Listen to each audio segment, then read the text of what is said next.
Is it permissible to depict figural representations or figures in Islamic art?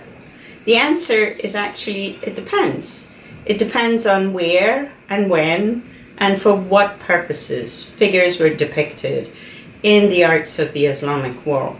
Just as there is not a single Islam to speak about and not a single Islamic arts, but rather a variety of practices of Islam across its long history and this vast geography where Islam spreads.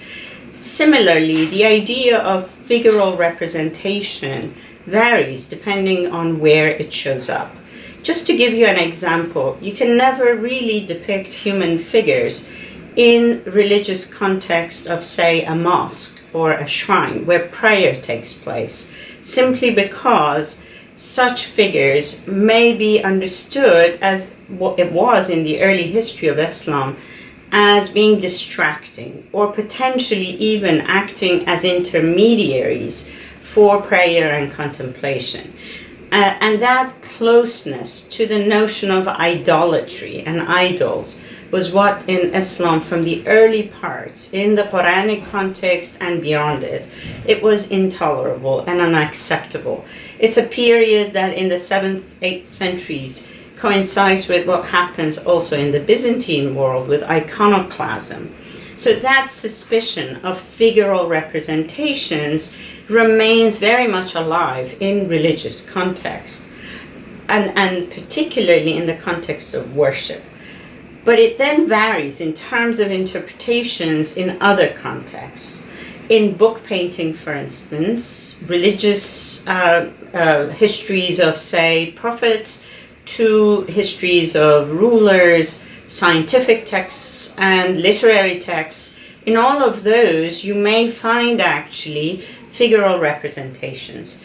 But in the Quranic text, you never find figural representation. That's the sharp divide between those two contexts. In the context of periods and places, there are places in, for instance, West Africa or the Arabian Peninsula where orthodoxy dominated for the most part and figural representations didn't develop in the way that, for instance, they did in the eastern parts of the Islamic world, say from Iraq and Iran to Central Asia, northern India. So it also varies in terms of the time periods.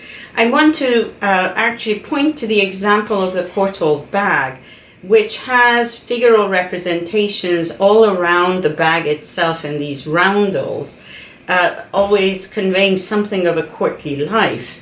Recognizable across different objects actually, but at the same time it has this scene of a kind of a narrative scene on the lid of the bag, which depicts a scene of revelry, a festivity, at the center of which is a woman of high rank in the Ilkhanid court. These are the Mongol rulers of Iran and Iraq in the late 14th or 13th century to mid-14th century, when the bag is produced on a commission to Mosul, where craftsmen who did inlay metalwork were highly regarded, but also a model, probably on paper, was produced for that lid scene, that rectangular scene on top of the object.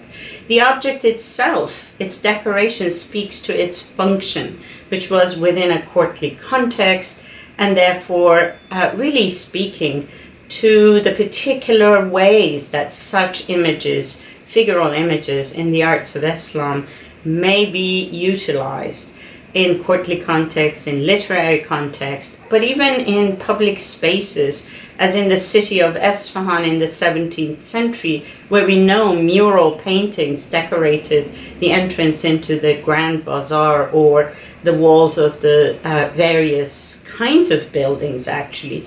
But again, always alert to the fact that the religious context would not tolerate such things. This is also not about the divisions in Islam. This is not about Shi'i-Sunni division in Islam. Rather, it is really culturally, historically contingent issue, and we have to deal with it each time within its own context. And I think the Courtauld bag is a really good example of these diverse modes of approach to figural representation in Islam, but it's not representative of everything, obviously, because there are so many different practices of Islam and the production of the arts.